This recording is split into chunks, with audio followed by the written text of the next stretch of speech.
Hello everybody, my name is Exony, and today we're gonna sit down and talk about a specific weapon in the Scout's arsenal that just makes him better at being the Scout. And no, I'm not talking about the Criticola, and I'm also not talking about the Atomizer, because that's gonna get nerfed whenever the Pyro update comes out. Instead, we're gonna be talking about the Soda Popper, a Scout primary that I enjoy using quite a lot, but it does suffer from a lot of problems that mainly stem from it being able to put out damage on par with the Scattergun, as well as having an incredible upside. So to quickly go over the stats for anyone who might be out of the loop, the Soda Popper is an alternate primary weapon for the Scout that's gone through a lot of changes since its original addition to the game, but as it currently stands, it deals the same damage as the Scattergun, a max of 105 damage at close range, fires twice as fast, and it reloads 25% faster. It also suffers from a 66% smaller clip size, only storing 2 shots at once, but reloads both shots at the same time. Its most unique and interesting feature is the height meter that fills by dealing 350 damage that, when activated by right-clicking,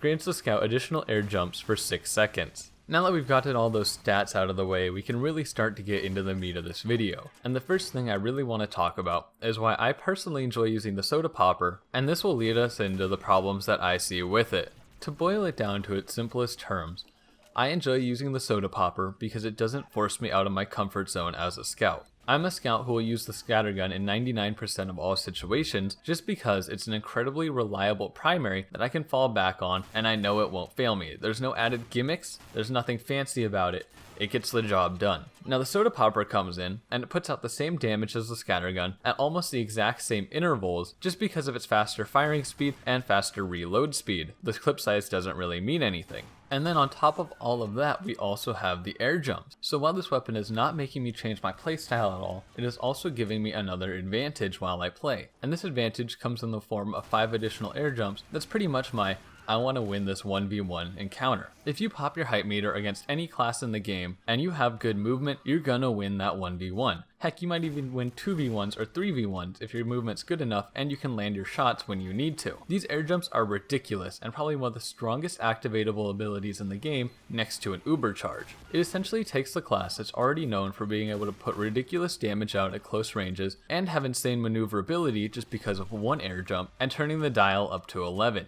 And this is where the real problem with this weapon stems from. It doesn't make the Scout change up his playstyle at all, and gives him an additional bonus on top of how he would normally play. There is no downside to using this weapon. While it may not stand out as an incredibly overpowered weapon, it's the fact that it has no real downside to being used that does make it an upgrade to the stock Scattergun, while it may not be a glaring example of this. And there are several other weapons in our current build of Team Fortress 2 that we currently play on that have these same glaring problems. Things like the Criticola for Scout, the Reserve Shooter for Pyro, or the Darwin's Danger Shield for Sniper that don't change the way the class has to be played, just make you better at playing the class by equipping them. There is no reason not to use any of these 3 weapons if you just want to be the most efficient you can be with that class you are playing. And it's weapons like these, your Criticolas, your Reserve Shooters, your Darwin's Danger Shields, that need to be changed in some way to give them a significant downside that does make them a trade-off. As it currently stands with the Soda Popper, there is no real trade-off to using it, except for trade-offs in your advantage.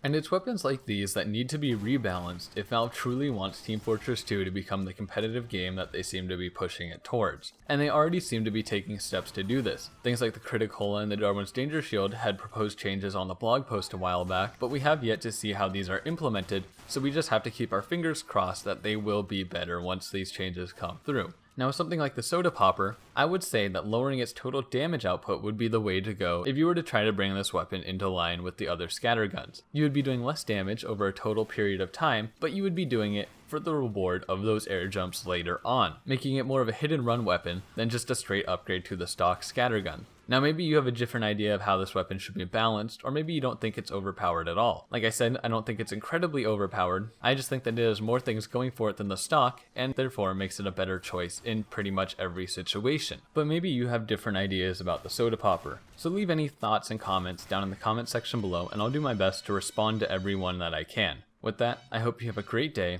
and peace out.